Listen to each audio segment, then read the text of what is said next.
नमस्कार दोस्तों, एक बार फिर से स्वागत है हमारे YouTube चैनल में आप सभी का। दोस्तों, आज की वीडियो में हम जानेंगे निराशा से कैसे बच सकते हैं। इस संबंध में एक लोक कथा प्रचलित है।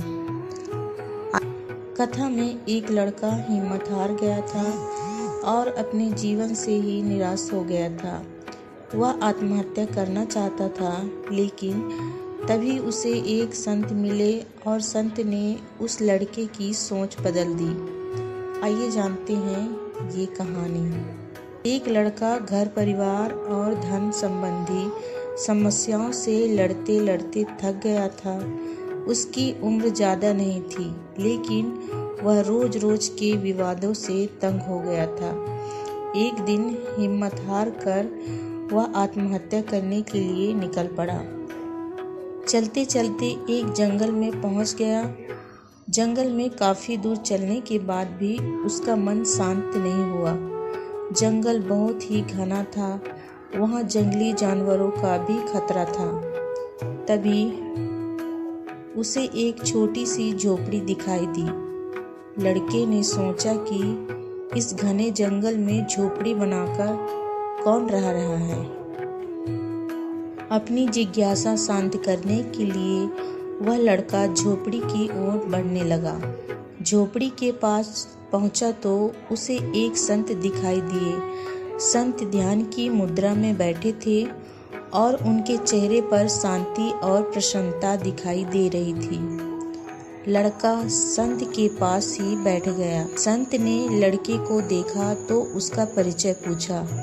लड़के ने कहा कि वह अपने जीवन में परेशान हो गया है और मरना चाहता है, इसलिए इस जंगल में आया हूँ ताकि किसी तरह से मैं अपना जीवन खत्म कर सकूँ।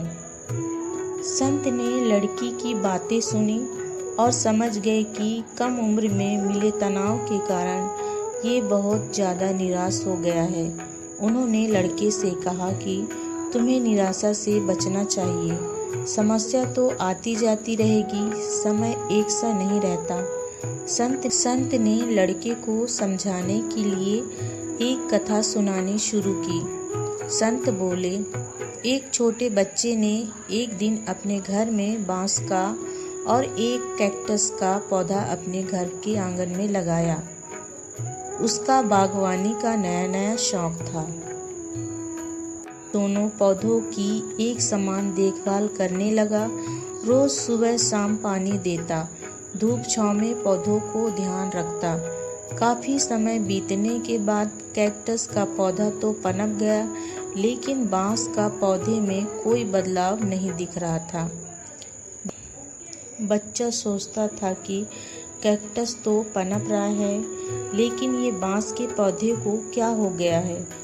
बच्चा रोज ये बात सोचता, लेकिन वह निराश नहीं हुआ और रोज दोनों पौधों की देखभाल करता रहा।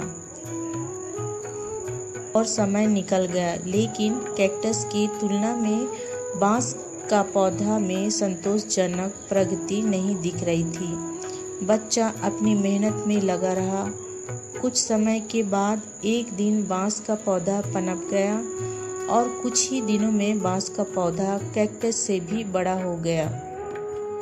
संत ने उस निराश लड़के से आगे कहा कि बांस का पौधा पहले तो अपनी जड़ें मजबूत कर रहा था, इसलिए उसे पनपने में समय लगा, लेकिन वह बच्चा भी अपनी कोशिशों में पीछे नहीं हटा, निराश नहीं हुआ।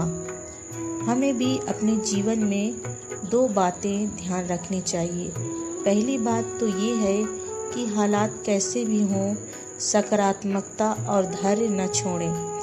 दूसरी बात ये कि पहले हमें अपने जड़ें मजबूत करनी चाहिए। अगर हमारा आधार मजबूत होगा तो हमारा काम तेज़ी से आगे बढ़ेगा। सकारात्मकता और धैर्य रखेंगे तो जीवन में जल्दी ही संतोषजनक बदलाव दिखाई दे सकते हैं। तो रहा आज का वीडियो पसंद आया हो तो वीडियो को लाइक कीजिएगा और हमारे चैनल को सब्सक्राइब कीजिएगा। तो चलिए मिलते हैं अगली वीडियो में, तब तक के लिए धन्यवाद।